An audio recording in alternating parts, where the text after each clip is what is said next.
내가 어릴 때도 사우나라는 곳이 있었는지는 잘 모르겠다. 적어도 내 기억 속에는 없었다.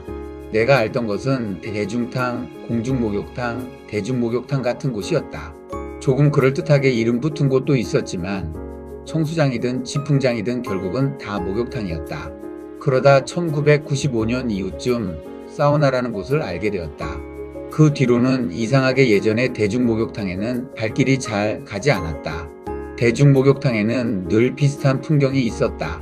나이 지긋한 어른들, 숨이 턱 막히도록 뜨거운 사우나, 타일로 된 온탕, 그리고 첨벙첨벙 뛰노는 아이들로 가득한 냉탕, 거기에 이발소 냄새가 진하게 배어있는 스킨로션과 은색 헤어드라이어에서 뿜어져 나오던 쾌쾌한 열풍까지 머리카락이 타는 것 같은 그 느낌에 나는 번번이 놀라곤 했다. 여름에는 등목을 하거나 밤에 마당에서 아버지와 씻을 수 있었다. 하지만 겨울은 달랐다. 너무 추워서 얼굴과 발만 씻는 날이 많았다. 며칠만 지나도 머리는 금세 기름으로 떡지고 몇 가닥씩 뭉쳐 흘러내렸다. 그럴 때면 가끔 솥에 물을 끓여 빨래비누로 머리를 감기도 했다. 하지만 몸을 씻는 건 엄두가 나지 않았다. 그래서 며칠이 더 지나 몸이 가렵고 어딘가 꿉꿉한 냄새가 나기 시작하면 어머니는 아버지를 향해 큰 소리로 말씀하셨다. 아들 데리고 목욕탕 좀 다녀오라고. 나는 아버지와 목욕탕에 가는 게 좋았다. 목욕을 마치고 나면 몸이 날아갈 듯 개운해지는 것도 좋았지만 무엇보다 목욕이 끝난 뒤 아버지가 꼭 계란과 바나나 우유를 사주셨기 때문이다. 물론 견뎌야 하는 시간도 있었다. 며칠 묵은 때를 불리려고 뜨거운 물에 가만히 앉아있는 일, 그리고 아버지가 거침없이 밀어대는 빨간 떼수건을 버티는 일. 그때의 떼수건은 마치 내 피부가 아니라 자존심까지 벗겨내는 도구처럼 느껴졌다. 아버지는 사람 많은 데서도 개의치 않게 큰 소리로 말씀하셨다. 까마귀하고 친구냐? 연탄 배달하다 왔냐? 그러시며 큰 소리로 웃으셨고 아파서 몸을 피하면 내 등을 툭 치시기도 했다. 그러다 어느 순간 아버지가 말씀하셨다. 등 좀 밀어라. 그 말이 떨어지면 나는 마치 복수라도 하듯 온 힘을 다해 아버지 등을 밀었다. 그런데도 아버지는 늘 말씀하셨다. 더 세게 밀어. 나는 고된 노역에 끌려온 사람처럼 팔이 아팠고 신기하게도 아버지 등에서는 내 몸처럼 때가 많이 나오지도 않았다. 세신이 끝나면 아버지는 은색 알루미늄 문을 열고 사우나 안으로 들어가셨다. 그동안 나는 냉탕에서 잠수부 놀이를 하거나 대야 두 개를 겹쳐 배처럼 띄우고 수영 흉내를 내며 놀았다. 아버지와의 목욕탕 기억은 늘 그렇게 아프고 뜨겁고 시끄럽고 그런데도 이상하게 따뜻했다. 장인어른과 사위가 함께 목욕하는 일은 살면서 좀처럼 겪기 어려운 일일 것이다. 나 역시 그런 상상은 해본 적도 없었다. 그런데 장인어른께서 돌아가시기 두어 달 전 우리는 함께 대중목욕탕에 간 적이 있었다. 명절 마지막 날 아침이었다. 눈을 떠보니 식구들은 모두 외출하고 집에는 장인어른과 나만 남아 있었다. 어색한 정막을 깨고 싶으셨던 걸까? 장인어른은 앞산에 다녀오자고 하셨다. 우리는 산에 올랐고 내려오는 길에 자연스럽게 대중목욕탕으로 들어갔다. 얼마 만에 다시 가본 대중목욕탕이었을까? 그곳은 어린 시절 아버지와 다니던 목욕탕과 크게 다르지 않았다. 그곳에서 나는 지병으로 인해 깡마르게 마른 장인어른의 몸을 보았다. 샤워를 마치고 탕 안에 조용히 앉아 계시기에 나도 곁에 가만히 앉았다.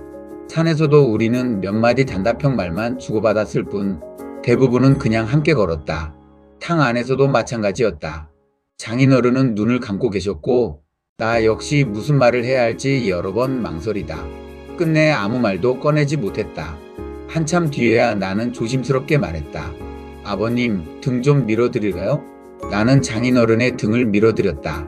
우리 아버지처럼 때가 많이 나오지는 않았다. 중간중간 아프지 않으신지 여쭤보며 될 수 있는 대로 살살 밀었다.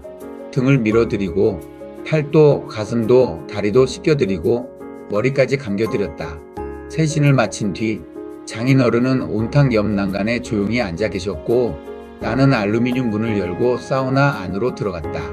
안에는 언제부터 걸려 있었는지 모를 쑥 냄새가 가득해서 마치 작은 한약방에 들어온 듯 했다. 목욕을 마치고 나와 우리는 어묵을 안주 삼아 정종을 마셨다. 말은 많지 않았지만 그날의 정막은 이상하게 차갑지 않았다. 장인어른이 돌아가시고 몇 해가 지난 뒤 아버지도 장인어른처럼 몸이 많이 마르셨다. 하지만 그때의 아버지와는 더 이상 목욕탕에 갈 수 없었다. 대신 병원 샤워실에서 나는 아버지의 몸을 씻겨드렸다. 때를 미는 대신 비누 거품을 내어 온몸을 조심스럽게 닦아드렸다. 그곳에는 온탕도 없었고 은색 알루미늄 문도 없었고 목욕을 마친 뒤 함께 먹는 계란도 바나나 우유도 없었다. 문득 깨달았다. 어릴 적 내 등을 밀던 그 손이 이제는 내가 씻겨드려야 하는 몸이 되어 있었다는 것을, 그리고 시간이란 것은 아주 천천히 그러나 분명하게 사람의 자리를 바꿔놓는다는 것을. 얼마 전에는 아들과 대중목욕탕에 갔다. 나는 어린 시절 우리 아버지가 했던 것처럼 아들의 등을 밀어주었다. 그리고 나도 모르게 아버지가 내게 하시던 그 말을 그대로 하고 있었다. 아들의 등을 밀어주며 나는 웃었고, 아들이 내 등을 밀어줄 때는 그 작은 손끝에서 아주 희미한 복수심 같은 것도 느껴졌다. 나는 알루미늄 문을 열고 사우나에 들어갔고, 그동안 아들은 냉탕에서 신나게 놀았다. 목욕이 끝난 뒤 나는 구운 계란과 미네랄 워터를 사주었다. 그 순간 문득 알게 되었다. 대중목욕탕이라는 곳은 단지 몸이때를 미는 곳이 아니라 세월이 사람에게 남겨놓은 기억을 조용히 이어붙이는 장소였다는 것을. 아버지와 내가 그랬고, 장인어른과 내가 그랬고, 이제는 나와 내 아들이 또 그렇게 이어지고 있다는 것을. 언젠가 나도 장인어른처럼 아버지처럼 몸이 마르고 늙어갈 것이다. 그때에도 이 오래된 풍경이 여전히 남아있을까? 내가 마르게 되어도 대중목욕탕은 여전히 그 자리에 있을 수 있을까? 아니, 어쩌면 더 중요한 질문은 이것인지도 모른다. 그때까지 누군가 내 등을 조용히 밀어줄 사람이 있을까?